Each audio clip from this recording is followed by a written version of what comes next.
I'm not going to completely gloss over the fact that I've been away for so long, only to say that I have now started a new YouTube channel. It is called Magazine Addict, and the channel is all about print media and magazines. I am really proud of this, however it has taken up a lot of my kind of creative time, hence why I haven't been uploading on this channel. I apologise, but I'm going to be starting to get back into semi-regular schedule of about one video every 2 weeks, and the Magazine Addict will have one video a week. So hopefully that is enough kind of content structure to kind of be going on with. So I have been cruelty-free for quite a while now, and I am now wanting to eliminate as much plastic from my beauty routine as possible.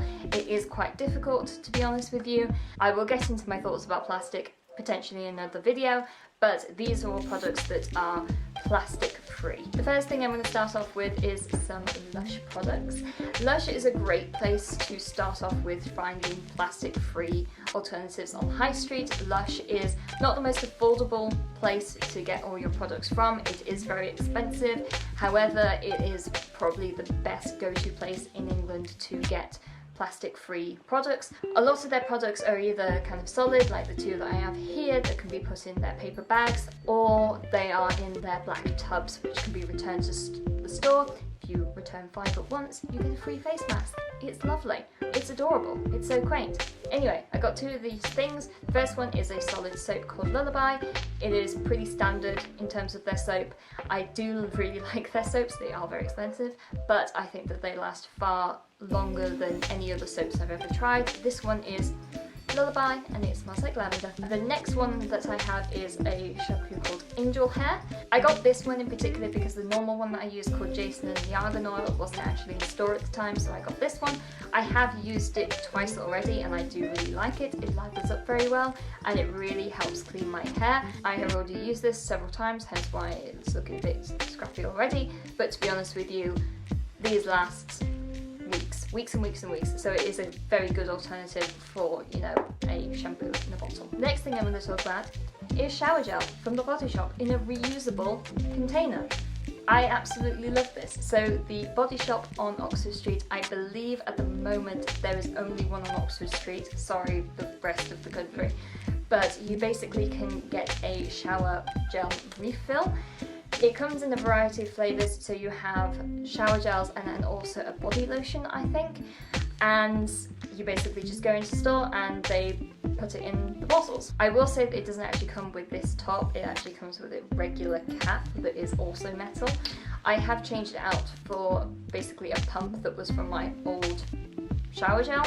I did this because I feel like you only really need to use one pump of this at a time, and if I was just to kind of like drip it out, I would use far more product, and also because I already have this, I might as well use this.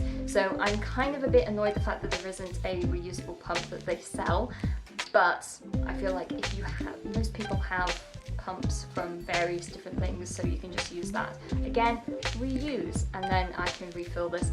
I do hope that this really catches on, because there are a lot of Body Shop products that I wish had refillable solutions to them. For example, the ginger shampoo, which I absolutely love, is only available in, you know, a plastic bottle, but hopefully if this catches on and this is something that they really want to kind of try to promote, then maybe more products will be added to this line of, you know, metal containers. I will also say that the plastic bottles are now recyclable in store. They will take them away specifically, so you know, you can actually recycle these more ethically, I think, because they're, you know, it's more of a controlled recycle than just putting it in your regular council recycling bin. So I will do this with this bottle. The next thing is I got some salicylic acid from Makeup Revolution. I normally go for the ordinary version of salicylic acid. I keep saying salicylic acid wrong, but I find it a very difficult word to say, so I'm sorry. I normally go for the one from the ordinary, however they are reformulating this at the moment, and when I went into the shop this morning, they basically said they can't even give a certain time frame of when this will be back in stock. However, Makeup Revolution has just brought out their own version of this, which is, I feel like, exactly the same. From even just using a tiny little bit of it and everything else, it just feels very similar. It's the same kind of 2% formula. so hopefully they will work exactly the same. This was more expensive than the Ordinary, however, so I will be reverting back to the Ordinary when they have it back in stock, but now I have this. The reason why I'm keeping this is kind of like the zero waste plastic free, because even though this top is made of plastic and this obviously is made of silicone, I do reuse these pots.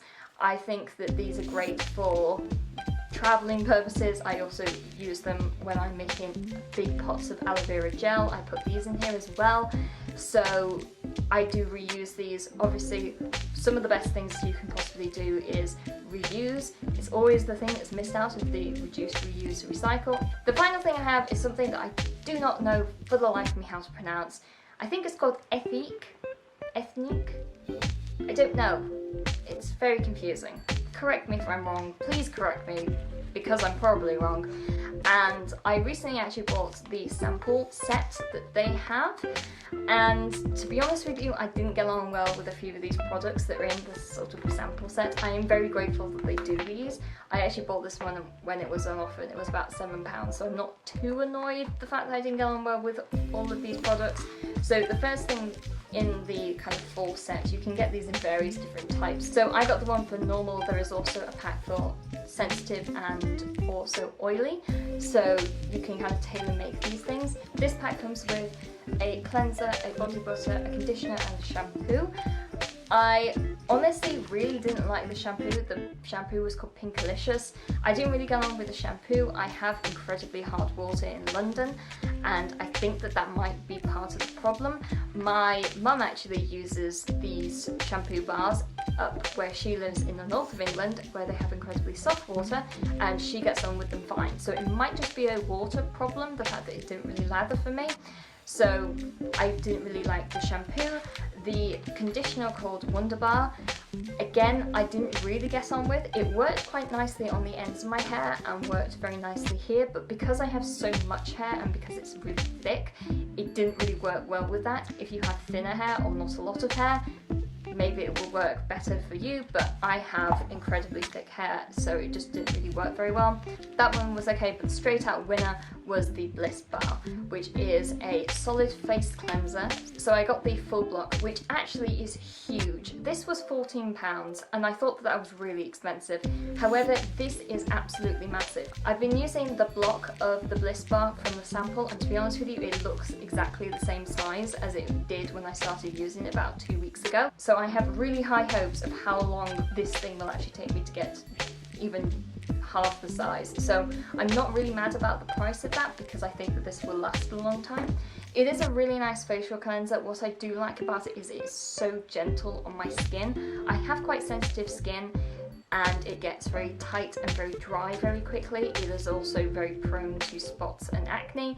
And I also am very messy with my makeup and my makeup removal, so I also need to kind of get rid of eye makeup as well. And honestly, it works with all of those different situations. It is not drying on my skin, it hasn't broken me out, and is also very sensitive and gentle to use around my eyes. I've used a lot of facial products in my life, obviously, and there are very few that can do what this does. It is very natural, very easy, an everyday product. Really like it. So I'm not too fussed about the price about that, but I understand that that can be quite off-putting. I think that it's a great company and a great brand. They are cruelty-free, plastic-free obviously, they're palm oil free, they are vegan. So that is my plastic-free haul. I hope you guys liked this video. If you have any plastic-free or eco-friendly, waste-free alternatives for me to try out, then please let me know. The one thing that I'm really needing is a plastic-free moisturizer for your face. It's very difficult to get hold of in plastic-free sort of alternatives. So that is it for this video. Check out my new channel, The Magazine Addict, in the description below, and I shall talk to you guys later. Bye!